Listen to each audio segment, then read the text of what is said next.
Right.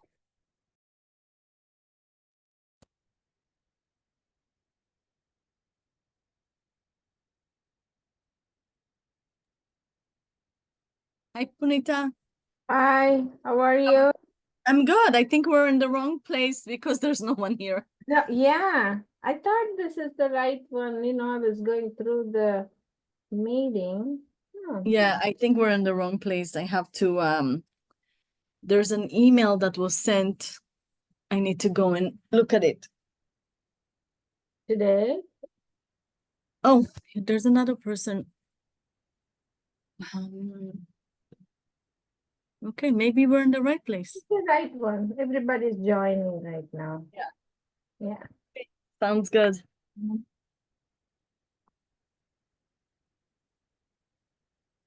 Happy New Year. Oh, you too. Thank you. Did you celebrate your Christmas and all that? Sorry, Did you celebrate Christmas or? I don't celebrate Christmas, but I enjoy the break. Ah, yeah. Good. Yeah.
Hi,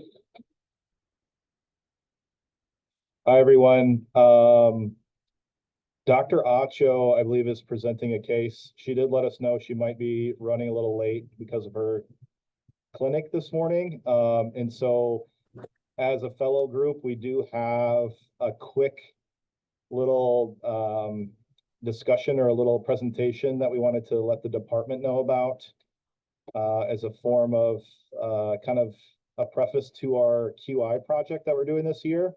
So if you don't mind, we'll kind of dive into that for these first few minutes, and then hopefully Dr. Acho is ready kind of at the conclusion of our quick talk. Is that okay with everybody? Cool. I got a thumbs up from Dr. Schutz. All right, cool.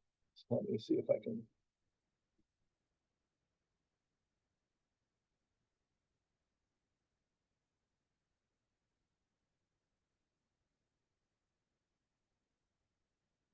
All right. Can you guys see my slides? Yes. All right, cool. So our QI project is centered on this idea of proper discussion and documentation of controlled substances. As sleep medicine doctors, we have kind of a small degree of medicines that we end up prescribing. However, a decent amount of these medicines do fall under the title of controlled substances. And one in particular that I think we use quite a bit is gabapentin or its cousins.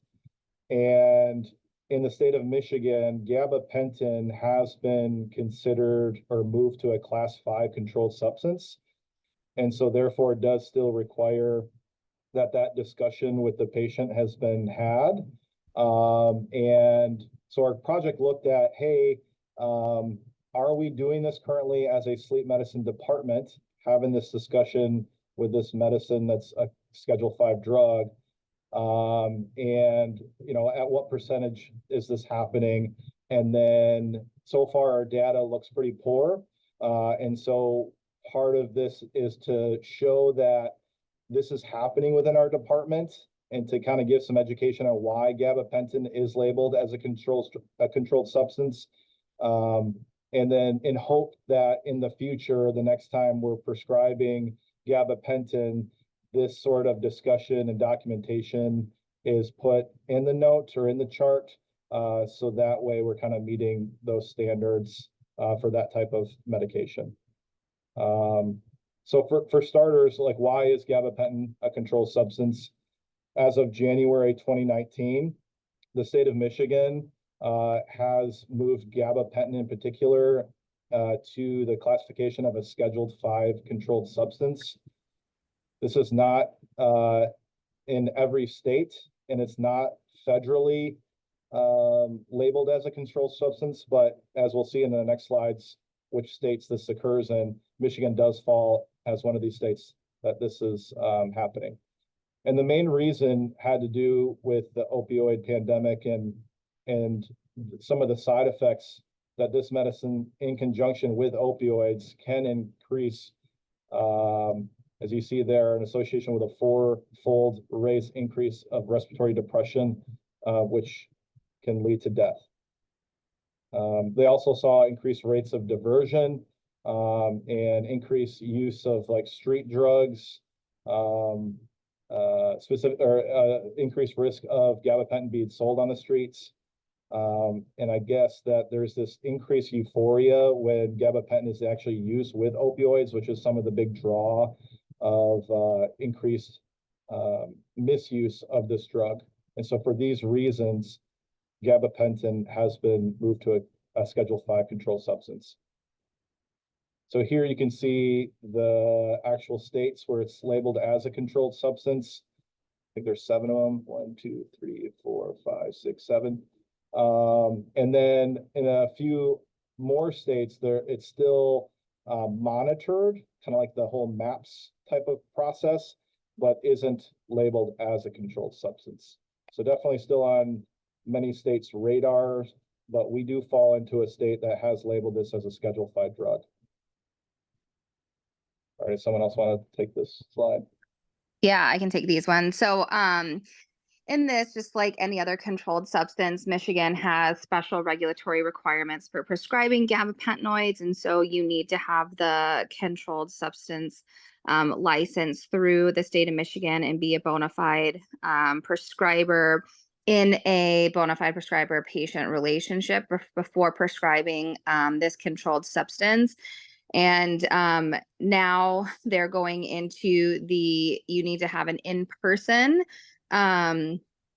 visit with your patient, get everything ready for the controlled substance, and then a controlled substance agreement before prescribing, and then see these patients yearly. There are some exceptions, very few of them we fall into, which is on the next slide. But if someone's out, this is the one that's really going to affect us. You can provide on-call coverage or cross-cover for the patient as long as you have an individual license and you're able to review the medical records. And the biggest one is the MAPS attestation. But then also knowing that if this is a hospital patient or they're going to a nursing care facility, that can also be taken over by those facilities as well, and those physicians on a short-term basis. And then on the next slide, really the big thing is that it's been added as a class 5. So now you have to be registered with MAPS. You have to do a MAPS report and a MAPS attestation if you do more than a 3-day supply in an outpatient, which is us. And then now you have to have all the licensings that you need. You need to take the one-time opioid and other controlled substances awareness training, which I believe is like 1 to 2 hours. It's on the Michigan website. And that didn't take effect until 2019. So now it is in effect. And then after December 2024, we're no longer able to do our first appointment via video visit for these patients to be able to get these substances from us.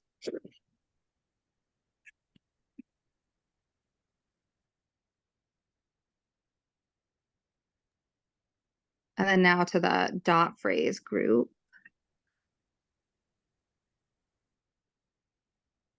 Anyone talking about this one?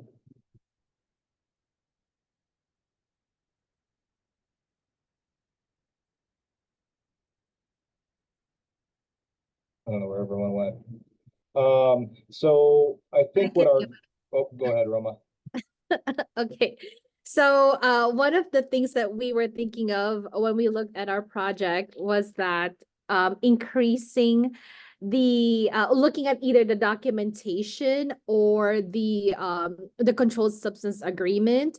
But given the limitations of the controlled substance agreement that we looked at, there's a lot more variables to consider. We're starting with the documentation, and we're thinking that if we have some sort of dot phrase that people can type up, then it could increase the documentation that there is a discussion of the risk, benefits, and alternatives with this gabapentinoids.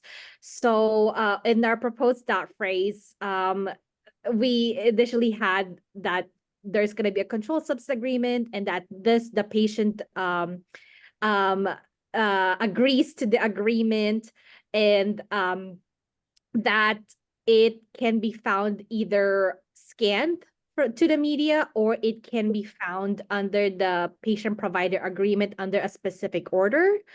And then typically we could have a drug screen whenever we start these medications, and that there is a discussion of the medication safety, the compliance requirement, wherein there's going to be some yearly visits. And then for now, we do know that up until December 2024, there is the grace period with the public health emergency, wherein we can initiate and basically do these controlled substance visits virtually.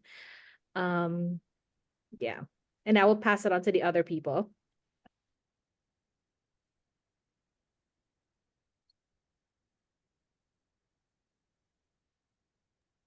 So initially when we reviewed the dot phrase, we did realize that there could be a potential for some redundancy within the dot phrase, because Epic is set up so that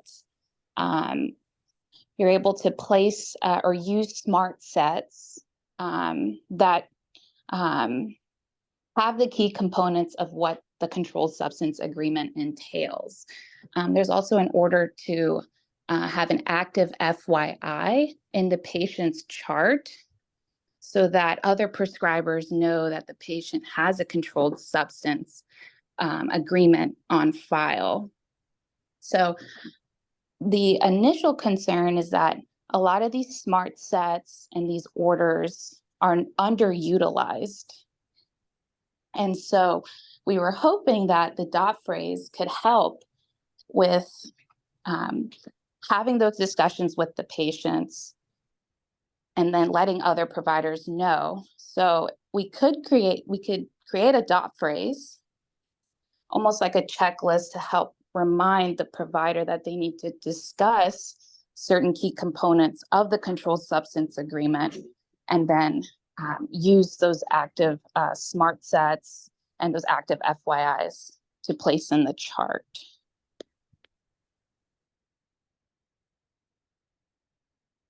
Yeah, so I think that basically encompasses what we're looking at within our own department. And today was just kind of a way for the whole department to kind of know what we're doing, but also kind of revisit this idea that this medicine is considered a controlled substance within the state of Michigan, and that we're hoping when we recollect data, which will be like in February, for first time gabapentin prescriptions, this kind of stuff, whether it's a dot phrase, whether it's your own personal, you might have a personal dot phrase already, or you're good with using the smart sets and actually implementing something already that's provided through Epic, but those things are done for this medication in particular. I think that's all we have. Does anyone have any questions about this? Dr. Goldstein? Yeah, where did you guys find that it's a legal requirement to have a controlled substance agreement for Schedule 2 through 5? As far as I understand, it is not a legal requirement to have a controlled substance agreement form, from what we were finding out. But we weren't, most of the charts that we looked at, there was no discussion of kind of risks, benefits of the medicine at all. And so because it's controlled substance, especially if they're on Oxy or something already, that kind of documentation wasn't there.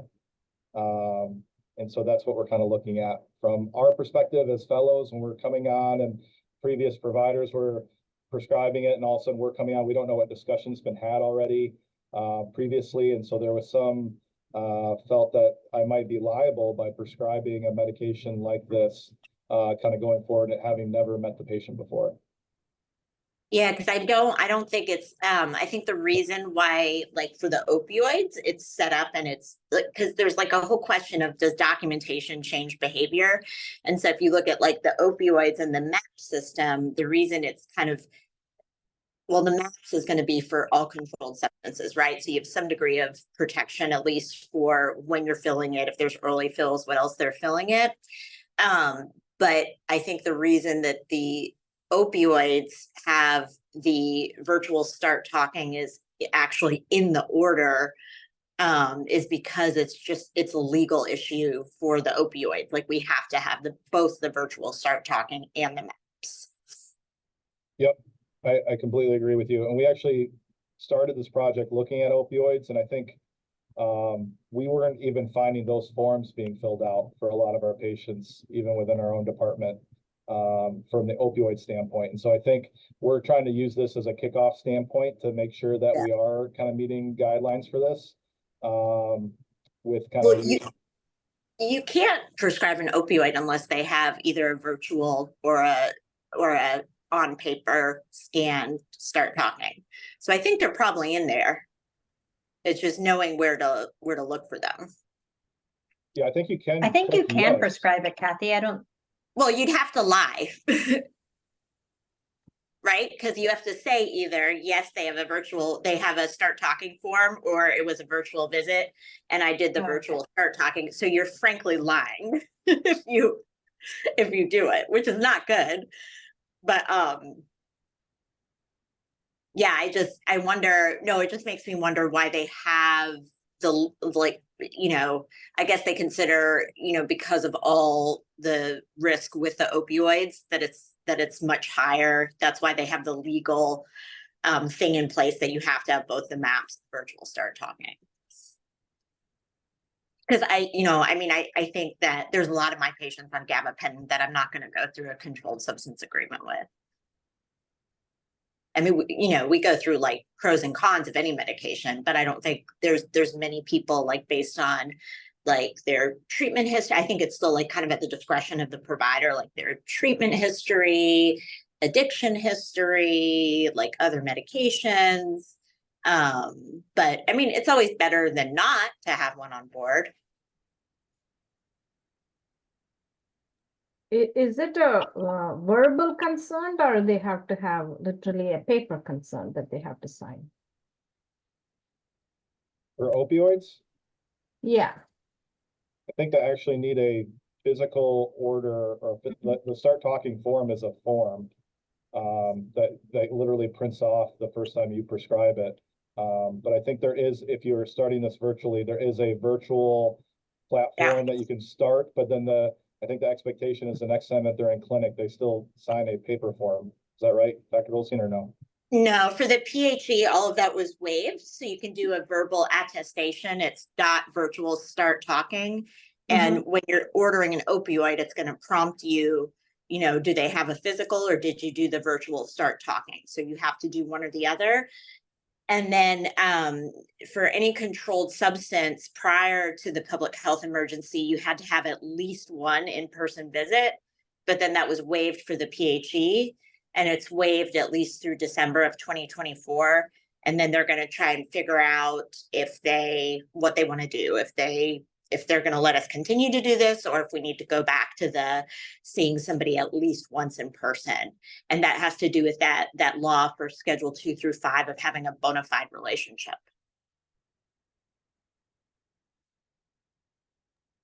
Thanks for all that info, Dr. Goldstein. Appreciate it.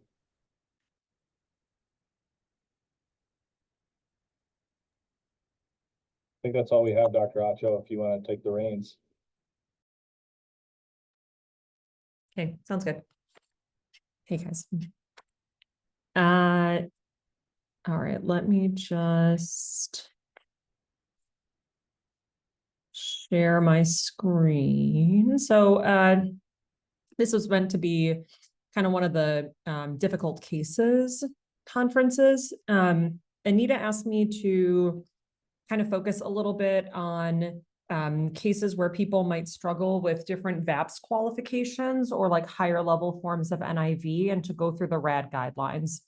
So it's not like the snazzy conversation, maybe not the most like scintillating topic for discussion, but hopefully relatively useful, and at least like forces us all to kind of look at these guidelines.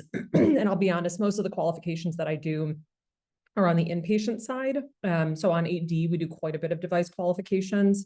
It's a little bit easier to do it, just logistically speaking, because I have a captive audience and the patient that's literally sitting in the hospital admitted. So getting things like blood gases, even inpatient PFTs, that kind of thing, it's a little bit more readily accessible. So can be a little bit more of a logistical challenge when we're trying to do this on the outpatient end. But let's walk through, we'll do 2 examples here. And I'll apologize in advance. This baby has officially started pushing up on my diaphragm, and so chronic cough is now my reality. But so we have 2 challenging pulm sleep overlap cases. Like I said, specific emphasis on device qualification. We'll talk about the RAD guidelines and why they can drive you nuts sometimes, but hopefully demystify a little bit. And then solicit input from everybody else. So, what tips, tricks, thoughts do we have in order to try to actually help get our patients the machines that they need? So this was a patient who was referred to me relatively recently, within the last couple of months. I think Jen and Dr. Shervin, if I'm remembering right, I think you guys had read her study. So this is a patient who was referred from Gen Palm Clinic, actually. The reason for the referral was not tolerating CPAP mask well, has significant volume overload, unable to estimate right heart pressures, and want to make sure OSA is maximally treated and volume status improves prior to a right heart cath, excuse me. She's on 4 liters chronically with exertion. So a little bit more kind of background information on this patient. She's a 71-year-old female. She's a former smoker. She has a 30-pack year history, but quit smoking about 40 years ago. Has a history of COPD, and like we said, chronically on 2 liters at baseline. She goes up to 4 liters intermittently with exertion.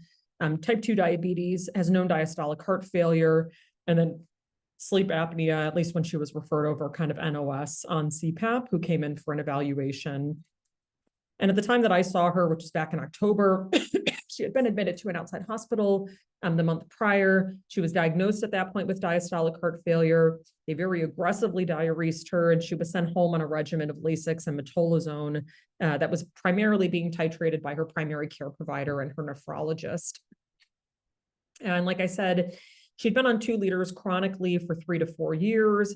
Tells me that at baseline, her SATs are typically in the low to mid 90s. Again, she's like a chronic COPD was the diagnosis that she carries. So her goal is probably like the 88 to 92 range. She will rarely drop into the 80s with exertion. She feels it. She's symptomatic, lightheaded, short of breath when that happens. And so she'll bump it up to 4 and her SATs rebound within a minute or 2. In terms of her sleep history, so she'd previously had some sleep studies done through Bay City and Saginaw and then through Beaumont. She was told at that time that she had mild sleep apnea. Previously has been on 2 different machines. So her current machine is a CPAP. It's 14 centimeters of water. She has an EPR of 3, a ramp of 20 minutes that starts at 4. Since she went home after her admission for heart failure, she was told to start using her CPAP machine again. So she had not been using it for several years. Again, she was told that her sleep apnea was relatively mild. She probably didn't need to worry about it. She felt that the CPAP was more confining than anything else. But since she started using it again in the last month or so, she's been waking up feeling more alert and overall feeling better. No history of any upper airway or nasal surgeries. She does have restless legs. She takes 3 mg of Mirapex a night. That dose has been increased over the past few years. Her symptoms aren't worse now. Rarely has she noticed symptoms earlier in the day, and she's never had any symptoms in her upper extremities. So it's been relatively stable from that end. And then in terms of sort of sleep behaviors, so her bedtime is typically between midnight and 1 a.m. It takes her anywhere from 30 minutes to several hours to fall asleep. She does sometimes have racing thoughts, but this isn't really her norm. So it's not entirely clear why there's a component of sleep onset insomnia. Sometimes she gives up on trying to sleep.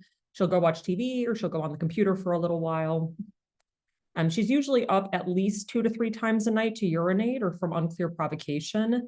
That has been in the last month since she started CPAP. So actually, before she went back on the CPAP machine, this had been even more frequent, and she was waking up quite a bit. She's also on Lasix and the metolazone right now, and I think her PM dose was actually relatively late, so probably some element of iatrogenic diuresis is contributing to the nocturia. Variable how long it will take her to fall back to sleep. She's usually up then around 8 a.m. or so on her own, but she's estimating that in total, she's probably sleeping like 3 to 5 hours or so a night. She usually feels very groggy, fatigued in the morning. Again, maybe a little bit better since she started using her CPAP machine. And does not intentionally nap, but most days she will unintentionally nap in her living room, typically for about 20 minutes or so, maybe 2 to 3 times a day. And she had been an ultrasound tech many years ago. This was in Florida at the Cleveland Clinic and then at various institutions in Michigan. And she worked both days and nights, and then she retired several years ago and hasn't worked nights in several years. Just other things to kind of round out her history. She prefers to sleep on her left side. She sleeps on one pillow. She feels more comfortable doing that since the admission for heart failure when she underwent the diuresis. Her husband told her that she snores. She's not sure if this is resolved after starting PAP again. She's alone at the visit. Again, her husband has witnessed apneas. And again, we're unclear if this is resolved after she started using CPAP. She does frequently wake up very short of breath a couple of times a week. It's been better since starting CPAP, and she wasn't entirely sure whether this was attributable to sleep apnea versus her underlying COPD versus her diastolic heart failure. So lots of potential reasons why she might be short of breath at night. Does have a morning headache, does have morning dry mouth. Her weight's been kind of fluctuating with volume. So overall, had been down sort of grossly since the admission for heart failure, but had been ticking back up again a little bit when I saw her. She's adopted, so she's not sure if there's any family history of sleep apnea. And then really no other kind of red flag symptoms, no sleep paralysis, no hallucinations or cataplexy. She had sleepwalking when she was a child that had resolved. Her restless leg, or what she's describing as restless leg, it was primarily after a car accident. She had a lot of injuries she sustained during this accident. So whether or not this is true restless leg versus some like neuropathy or things like that, harder to know, but worse when she lays down. She takes the Mirapex. Movement helps with this. She feels better with the Mirapex. She wears a bite guard for bruxism, and she doesn't have any significant nightmares. And then at the time that I was seeing her, even with the CPAP in place, she's quite sleepy based on her Epworth. So her Epworth clocks in at 17. So when I had seen her, she actually, this was in October again, so she had been admitted in September, and then just following that admission, she actually had a split night study that had been ordered by her primary pulmonologist that was done through the U. And so it's a busy slide, but I tried to kind of highlight things a little bit in red for our major takeaways. So again, this was done here. No significant change to her weight since the study was done. The study demonstrated severe obstructive sleep apnea. There were some suggestions of an additional component of central sleep apnea. She had oxygen saturations below 88% for at least 5 minutes during the baseline. So she was also started on supplemental oxygen as a bleed-in. Ultimately was titrated on CPAP and then progressed over to BiPAP. She had treatment emergent central sleep apnea.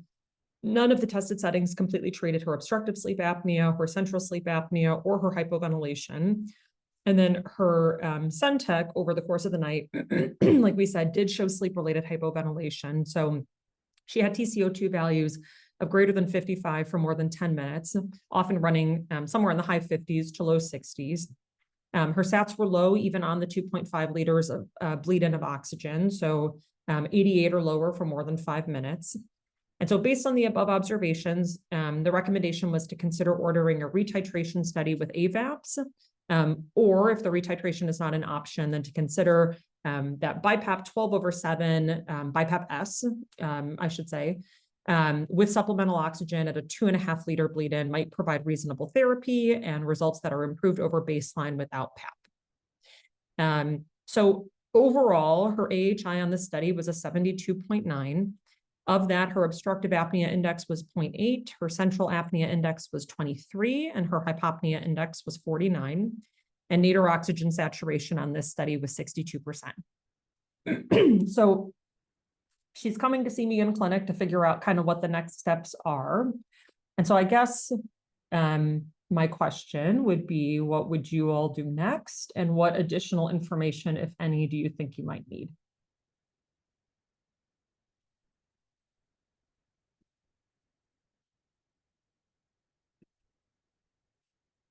Pick on the fellows, I guess. Do we have any ABGs on her, or sorry if I missed the BiCAP, and what is her BMI? Yeah, all good questions. So her BMI is a 42. She has a serum bicarb. There's only one in our system. It was 37. That was after the heart failure admission. So she had already been on Lasix and metolazone. If I scroll back in Care Everywhere and I look at the last couple of years, she's ranged anywhere from 29 to 40. So there's been quite a bit of variability in that serum bicarb. There's one ABG on record. It's from 2019. That was also in Care Everywhere. I'm not entirely sure why that was done, but she was 743 with a PCO2 on that of 45. Thank you. Yeah, in severe COPD, obviously she's needing oxygen. That was also the other case. Sorry, Josh, you were going to say before I think of what we could do next. No, I just can't remember. Did you mention that she had PFTs before? She does have PFTs, Josh. We're going to them. Her PFTs are, I will preface this by saying, irritating. Not really a better way to phrase it. Anusha, I think will feel confident as to why. So let's dive into the PFTs, because that ends up being kind of a crux for a lot of the RAD guideline cases. The only other thing that I'll offer you guys is she did have an echo that was through Care Everywhere. It was from the outside hospital, from her admission for the heart failure. As always, it was a technically difficult study, so harder to kind of glean things from it, but normal overall LV systolic function, normal overall RV systolic function. They could not really get an adequate TR jet to actually estimate her RVSP, so we're not really sure about her pulmonary hypertension kind of element, although presumably with longstanding severe OSA, comorbid other forms of sleep disordered breathing, and known hypoxia that's not really being adequately treated, she almost certainly has a degree of pulmonary hypertension in the background there as well. So she did have PFD, so that's a very good question to ask. So the reason why these PFTs are annoying and a little bit frustrating is that, so the way that we interpret PFTs has actually shifted in the last 2 years or so. The historical way of interpreting PFTs was to use GOLD criteria. And so for those of you guys that have had to interpret PFTs for any variety of reasons, the number that typically sticks out for most people is 70%. So 70 is our threshold for the FEV1 over FVC ratio. And the thought was if you had a ratio that was less than 70%, that would fit with obstructive pathology. GOLD criteria had really been sort of contested quite a bit over several years. The reason being that most people will experience some physiologic decay in their pulmonary mechanics as they age. And so the question was always kind of, well, is a 20-year-old's ratio of 70 equivalent to an 80-year-old's ratio of 70? And it's really hard to know. And the answer is probably not, but we didn't really have a better way of looking at things. And so actually, we have revised now to go to revised ATS guidelines. And so if you notice, PFTs look a little bit different nowadays if you've been pulling them up, mostly because we now incorporate a lower limit of normal and a Z-score. So at this point, the measurements that we get on a PFT are compared to sort of age-appropriate demographics. So we're looking at similar folks and trying to say, well, if I looked at 100 people in comparison to you who fall under similar demographics, will your numbers end up looking, kind of similar to what we would expect them to look like? So we use that as our lower limit of normal. So this would really depend on who is reading it. So if someone was reading this based on GOLD criteria, based on the old criteria, this ratio is 69. It just falls under that range. And someone might call this moderately severe obstruction. So with the FEV1 of 54% and the reduced FEV1 FVC ratio, this would fall under obstructive pathology. If I am reading this based on revised ATS criteria, I'm comparing the actual ratio to the lower limit of normal. The actual is greater than the lower limit of normal, meaning that now this person no longer would fall under the classification of obstruction. And instead, what we would comment on is saying, well, the FVC is proportionally low. And so that might be worrisome for comorbid restriction. So we can't really otherwise gauge why that would be the case. But if the forced vital capacity is low, one reason might be that the patient is restricted. And the way that we would try to classify that would be by getting lung volumes. So it's hard because the person who read this as obstruction, which again, if you read this 2 years ago, or even arguably a lot of people I think would still read this now and say that this is obstruction. And there are other pieces that might support that. So for example, in our flow volume loops, we have an expiratory limb and an inspiratory limb. The expiratory limb is the top limb. If we see coving in that limb or this kind of bowed in appearance, that often supports a diagnosis of obstruction. And then we're not really supposed to comment on the FEF 2575 anymore, but this is forced expiratory flow in the 25th to 75th percentile. And when that number is really low, it's oftentimes an indication of small airway collapse. So you wouldn't necessarily be wrong to read this as obstruction, but nowadays, if you were reading it very formally by revised ETS criteria, the technically appropriate way to interpret this would be to say there was no obstructive pathology. There is a concern for possible restrictive pathology based on the reduction in the FVC, and there's a moderate reduction in the diffusing capacity. So this has posed an issue in pulmonary for a variety of different reasons, for a lot of different patients you can imagine. There's a lot of people who are sort of like skirting this gray area right now.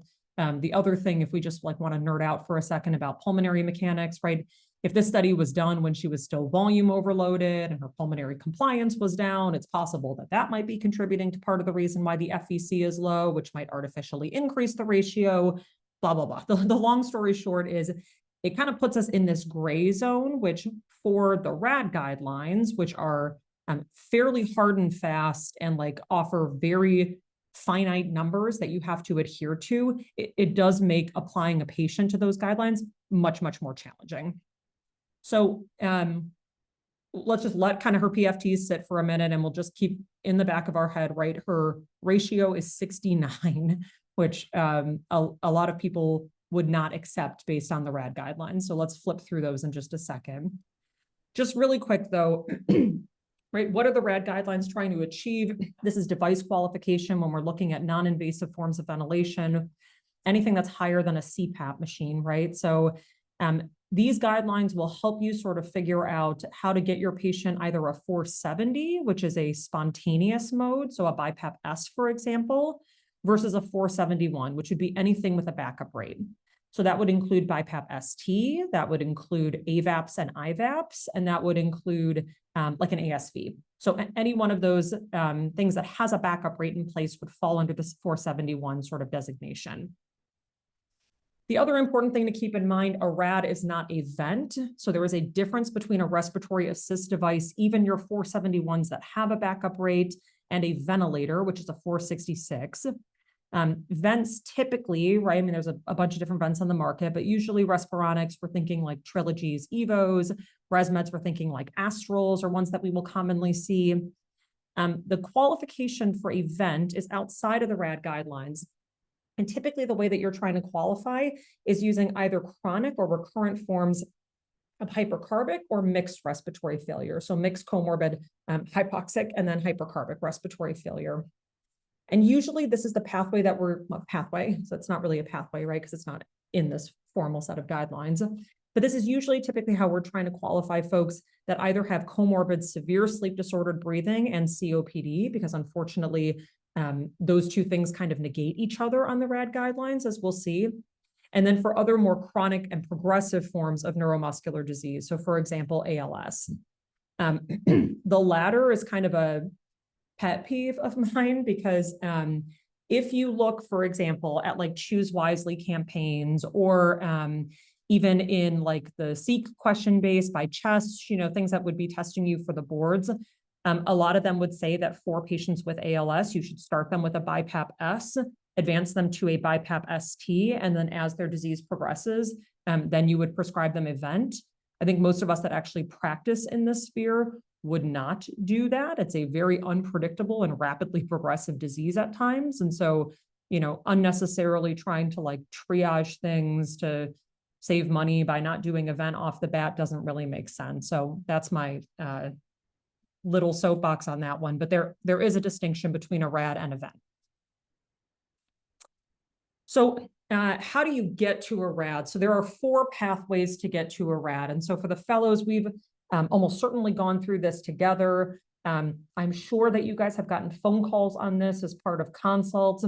This always ends up being kind of that gray territory, right? Where like sleep and pulm get consulted simultaneously. And usually everybody kind of thinks it's the other person's turf, but then we always shake out somewhere in the middle. So of the 4 common pathways, number 1 is restrictive thoracic. And restrictive thoracic is a nice pathway because as you see on the side here, it would empirically qualify you for either a 470 or a 471. So you can either get a machine without a backup rate, so an S, standard BiPAP S, or a machine that would have a backup rate, again, including things like AVAPs and IVAPs. Who fits under this pathway? This would have to be someone that you can document has evidence of neuromuscular disease. So ALS, right, is kind of the classic path for that. Although I've qualified people with CP, muscular dystrophy, critical illness myopathy. So folks that are leaving the ICU who had ARDS and were paralyzed for a long period of time, and now they have chronic hypercarbic respiratory failure. This is oftentimes a pathway that we will go down for them.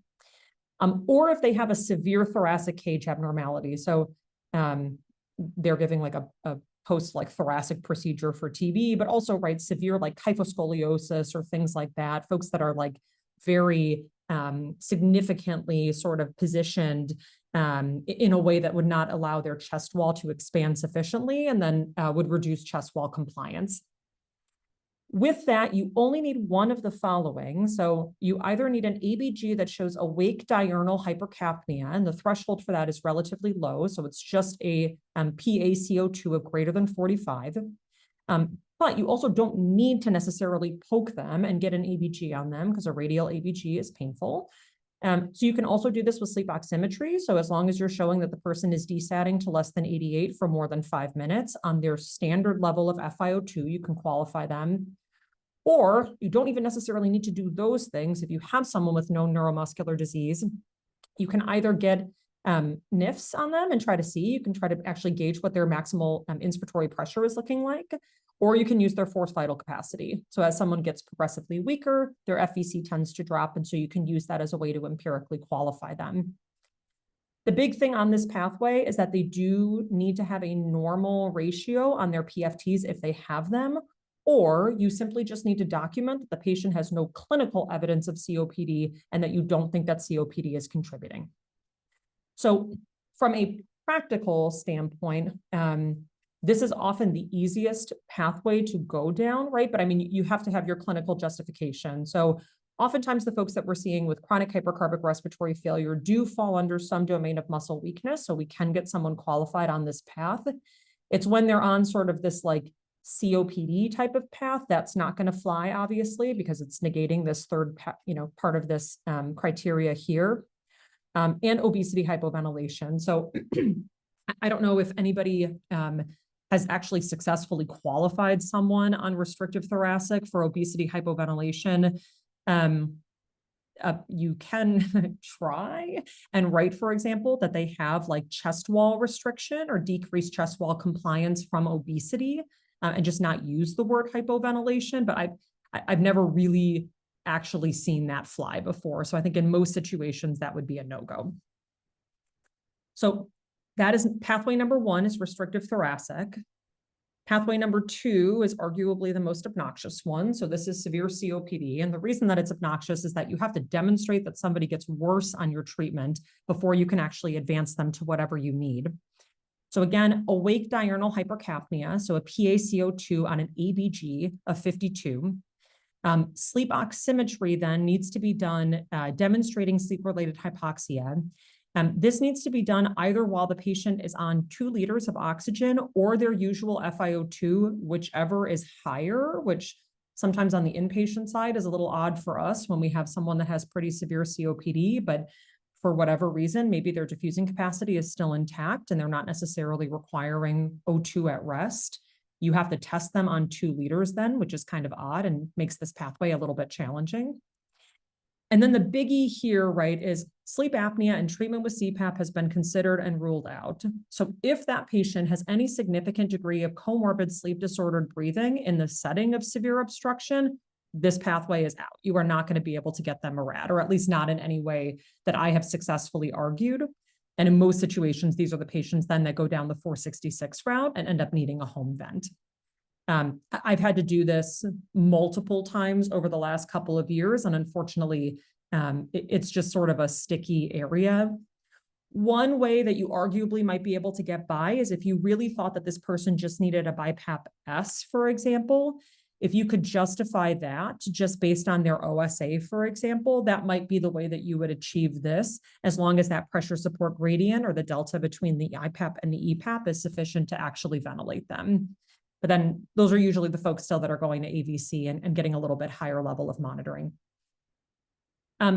Once you can qualify them for an S, then you then have to go through sort of a secondary process to qualify them for an ST if you think that they would either need BiPAP ST, VAPS, or ASV or whatever, for example. So you have to demonstrate, right, after any period of time after initial usage, that their PaCO2 gets worse. So it has to worsen by a factor of 7, and that their PSG is still showing that they are desatting despite being on their device. Or a secondary situation, this would be after 61 days. Again, you have to prove that this patient's PaCO2 has not improved so that they are still greater than 52. And again, that their sleep oximetry is still demonstrating sleep-related hypoxia. So even just like the sheer logistics of getting someone qualified on the severe COPD pathway, it is very difficult. Rarely I have made this pathway work on the inpatient side, but again, that's kind of where I have the luxury of like being able to get serial ABGs on people and doing comparisons on a day-by-day basis. On the outpatient side, this one can be very difficult. And I think the biggest kind of hang up to it is that if there is comorbid sleep disordered breathing, it's really not going to fly. Third pathway then, central or complex sleep apnea. So you either have to have a diagnosis of complex or central sleep apnea, and then demonstrate significant improvement of sleep-associated hypoventilation using the 470 or 471 on the settings that they are prescribing for home use while prescribing the usual FiO2. Meaning that if you had someone, for example, the patient in our case, who did not have resolution of sleep-related hypoventilation on their study using a 470 or using a machine without a backup rate that's just a spontaneous, I could not just say, well, I'm going to give her an AVAPS on this pathway because we did not test that during the study. So we would have to test it and prove that things improve on that in order for insurance to actually authorize it. So this also becomes a little bit of a logistical challenge unless it's explicitly tested and shown to have improvement during the study. Final pathway is then hypoventilation, which arguably is where this patient will fall now, right? So with comorbid possible obstruction, although we're not necessarily sure we're in the severe COPD pathway, it kind of depends on who you're asking and how you argue it, plus severe comorbid sleep disordered breathing. You need an initial ABG showing again, diurnal hypercapnia with a PaCO2 of more than 45, Spiro with a normal ratio because the RAD guidelines are adhering to GOLD criteria and not to revised ATS criteria. Although I do think that this should be a major impetus for the RAD guidelines to change because this will be a tremendous barrier, I think, moving forward. And then again, needing to show that PaCO2 is worsening or that they are still desatting on their baseline study. And with that, you can get a 470. And then again, to get the 471, you have to still demonstrate worsening. So the patient has to get worse with a PaCO2 of increasing by a factor of 7, and then still be desatting in order to achieve the 471. So it's a lot of like jargon. And I think until you start actually playing with some of these qualifications and actually submitting this stuff, it doesn't really become intuitive. Honestly, even after doing this for a couple of years, it's not super intuitive. There's always ways that you can try to argue it and frame it and things like that, but it's down to insurance with what they'll accept and what they'll reject. But in this patient's case in particular, right, we went through the different pathways. There was no evidence, I thought, to support restrictive thoracic. Most recent PFTs arguably don't support a diagnosis of COPD, or at the very least, I think you would be hard-pressed to call her severe COPD right now. And she had comorbid sleep disordered breathing, which would negate the pathway. I tried just to see if it would fly to submit the complex sleep apnea path. That was rejected. So we're going down the hypovent path. So basically, I got her a 470 based on the titration. Her repeat Spiro, by some miracle, she's maybe a little bit volume overloaded, and that's what pushed the ratio up, but it did show a ratio of greater than 70, so I can submit that. And so my game plan is to do a home sleep apnea test on BiPAP to see if there's any ongoing sleep related hypoxia that I can see on her prescribed settings. And if that's the case, and she desats to less than 88% for more than 5 minutes, that should qualify her for a 471. And in that case, we can empirically prescribe her AVAPS and see how she would do. So I know that was a lot of jargon and a lot of just like reading what looks like stereo instructions, but questions or anybody that would do anything differently for that case? One question. Again, going through the RAD guidelines, is that why you suggested the HSAT on BiPAP with oxygen? Why not a nocturnal oximetry just to, would that fly too or no? No, so you need the facility-based PSG or HSAT because the issue is that they're trying to prove that it's not coming from obstruction. When I was a fellow, we submitted knock oxes on PAP, and that was accepted. I had a harder time doing that when I first started out here. So now I primarily run HSATs on them just so I can say the AHI is controlled, but there is still evidence of hypoxia that's happening in the background. And so we can attribute this to hypoventilation. And in that case, right, we're using hypoxia as a surrogate for hypercarbia. Got it. Okay, thank you. Yeah.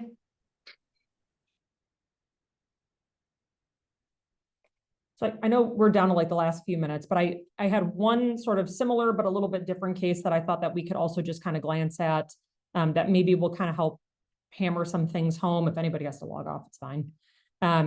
The second case was one of Maywish's cases actually from a couple of months ago that she and I chatted about. Referred to her for obstructive sleep apnea. He's a 48-year-old man. He's got a history of AFib, second-degree heart block status post a pacemaker, hypertension, obesity, diabetes, and OSA, who's coming in for an eval. He had been diagnosed with OSA when he was 13. He had a tonsillectomy, adenoidectomy, and his uvula was trimmed. He had recurrence of snoring and witnessed apneas back in 2013. He underwent a repeat study, reportedly demonstrated OSA, though we didn't have the results, and was started back on CPAP. He told her that he had lost 50 pounds since his study 10 years ago. His BMI at the time of the assessment was 65. So again, I'll just kind of rush through this. He's going to bed at midnight. He's waking up around 5:30. He's telling us that he's sleeping about 3 to 5 hours a night on average. He still feels sleepy in the morning. He'll sometimes doze off during the daytime. He works a day job and a night job, which is also kind of confounding things. He prefers to sleep prone. He's snoring, has witnessed apneas, wakes up choking and gasping, morning headaches and dry mouth. No other kind of red flag symptoms in the background, nothing that looks like a hypersomnia or RLS or anything else that's contributing. And Epworth in clinic was kind of borderline. He was an 11 out of 24. So she sent him for a repeat study, very reasonable, right, based, I think, on the weight loss. So this was a study that was done with transcutaneous carbon dioxide monitoring. I think that it was protocoled that way based on his BMI. And so for him, his study did demonstrate severe obstructive sleep apnea as well as sleep-related hypoventilation. His TCO2 values ranged during supine wakefulness, 46 to 47. During sleep, they went from 47 to 56. He was tested on CPAP and BiPAP. BiPAP was used in the setting of persistently elevated TCO2. So really, CPAP of 18 looked pretty effective in lateral non-REM in treating his obstructive sleep apnea, but hypoventilation still persisted. He was still going up into the low 60s. All of the tested BiPAP settings still had ongoing evidence of some sleep-related hypoventilation. And so again, based on the results of this study, a retitration with AVAPs was recommended. So for him, his overall AHI was 112. His obstructive apnea index was a 2.6, no centrals, and primarily hypopneas with almost 110 as his index. And profound desaturations throughout the study. So his nadir sat on this was 51. And these were like long stretches where he would just be sitting in the 50s during very prolonged events.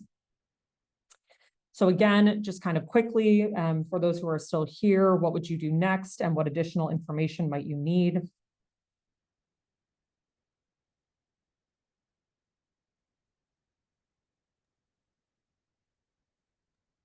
Can we get an ABG and some PFDs on this guy? Yeah, so I'll grab you those the next slide. Background stuff, right? So like we said, his BMI is 50. His serum bicarb has been sort of varying between 30 and 34. He did have an echo done recently. His EF was 55. Everything else was a very technically difficult to assess just based on body habitus. So after the study, he gets an ABG. He's 741 with a PaCO2 of 52. Again, this was done after the shift to the ATS guidelines. So his FEV1 FVC ratio is normal. So this would not be consistent with any obstructive pathology. His FVC is low. So he has a moderate reduction in his FVC. If we look at his total lung capacity, because these were done as full PFTs, this is also moderately reduced. But his DLCO is normal. So arguably, or almost certainly, there's at least some chest wall restriction that we're seeing that's reducing the total lung capacity in the setting of obesity. He also has a little bit of air trapping that's kind of noted in the background, but really he's otherwise asymptomatic from a pulmonary standpoint. So not obstructed, a little bit of restriction that looks like it's coming primarily from body habitus. and then diurnal awake hypercapnia with a PaCO2 of 52. So what do you guys think?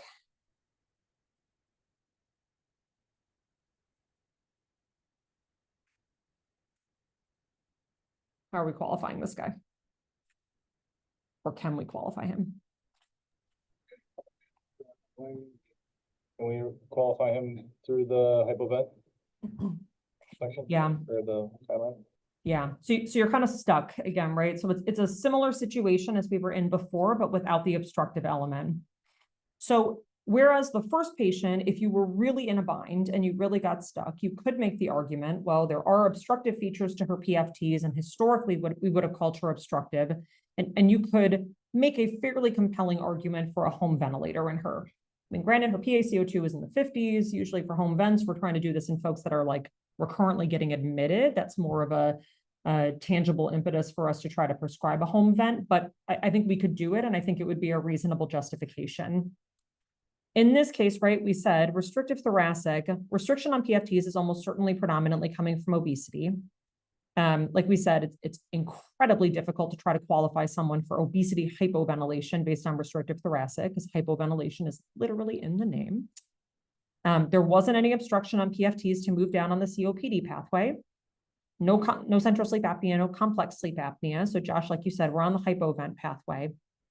So based on his titration, he was prescribed a 470. So he was prescribed a standard BiPAP-S. But remember, right, in order to actually go down and try to qualify someone for a 471, we have to demonstrate worsening from an EBG standpoint and or that they are still desatting. So kind of while all that stuff was cooking in the background, we also just looked back at his study. So on his BiPAP titration, he was started on an EPAP of 16 that at one point got briefly dropped down to 14, but that was done based on his CPAP titration.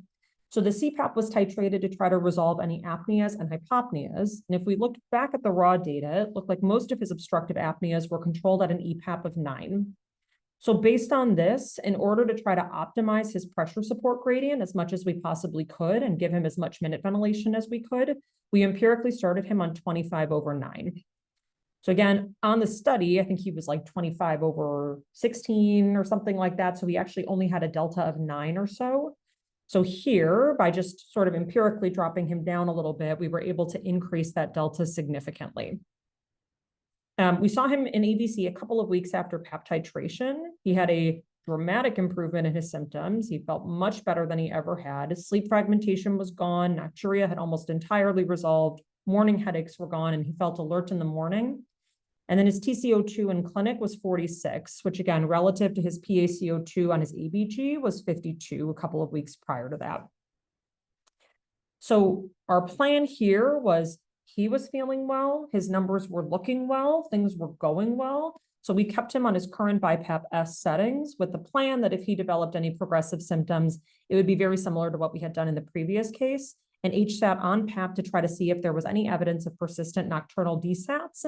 And in that case, we could try to argue that for a 471 qualification. So a similar but a little bit different case. These were two that people brought to me as like, what do we do? Insurance says no. So how do I actually get somebody a machine? So I guess any questions or people that would do anything differently for these or thoughts?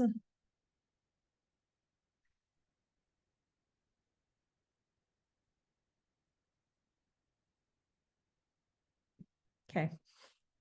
Sorry, I told you it's maybe not the most like scintillating thing to go through, but from a practical standpoint, I don't know, I spent a lot of time like arguing over these guidelines and trying to get people machines that they need based on these things. So it's really just, you have to try to figure out what pathway fits your patient. I do think that the guidelines heavily need to be revised. I think the severe COPD pathway is always kind of a mess that's fraught with issues. I think anytime you're relying on serial ABGs, it's always going to be problematic. And then certainly as our PFT interpretation has shifted, I think that the guidelines need to shift along with that, because using the hard and fast cutoff of 70% is not really what we do anymore. And so I think the guidelines need to be shifted to reflect that. Sorry, I was really thinking that the RAD guidelines were all inpatient management until you're using it, until we can actually use it in the outpatient, and we don't Yeah. have to necessarily bring them in for repeat titrations to up, go from CPAP to BiPAP, especially Yeah. if we know they need it. Okay, Yeah. good to know. Thank you. Fazia, I what- actually what love tips the would you wider have? pressure support, Megan. I don't know why we stick ourselves to like using a pressure support of 10.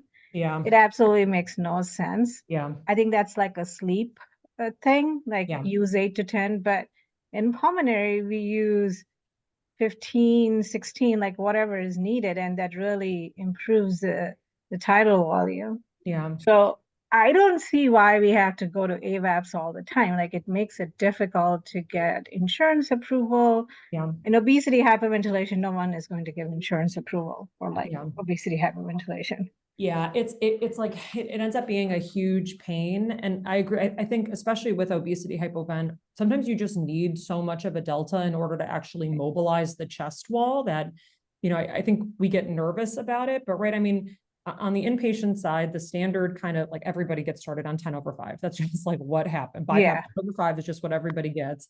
But then, I mean, we bump that up and we bump it up pretty aggressively. And there's folks on 8D that are getting crazy amounts of pressure support through their events and doing just fine on it. So yeah, I think sometimes that's kind of our workaround. We just have to be mindful of the fact, right, that our IPAP is limited. There's a ceiling on it on a BiPAP machine. And so sometimes you do have to empirically bump down the EPAP. And if you can look back at the original study and say, my apneas were pretty well controlled at this lower level, you can buy yourself a much higher gradient. And then sometimes you can save yourself having to try to go through this whole headache of figuring out a backup rate. I mean, in peds, we use pressure support in the ICU or in the step down unit of like 15, 16, 20 all the time. Yeah.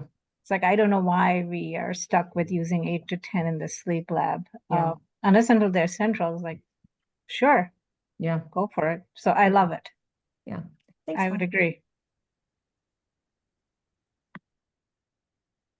Okay. All right. Those are my family's Christmas photos. My kid is getting to be a little bit of a peanut. Okay. All right. Thanks, everybody. Thank you. Thank you. Thank you.